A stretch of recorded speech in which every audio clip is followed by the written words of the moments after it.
এটা কি মসজিদ? না, এটা গার্মেন্টস। গার্মেন্টস? বলেন কি?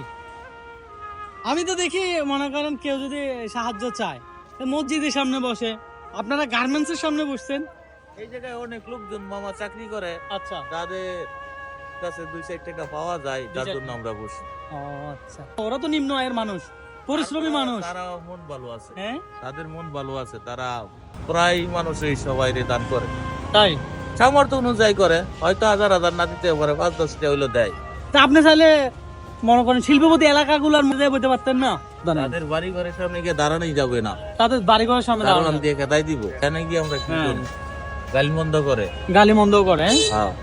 এখানে তো এই সমস্যা হয় না। না, এই সময়- ও, এই গার্মেন্টস এর যে শ্রমিকগুলো কাজ করে তারা কিন্তু নিম্ন আয়ের পরিশ্রমী মানুষ, হ্যাঁ। তাদের দান করার মন মানসিকতা আছে। তার জন্যই তো আপনারা এখানে বসছেন। তো বিষয়টা এটাই যে দান করতে ধন না,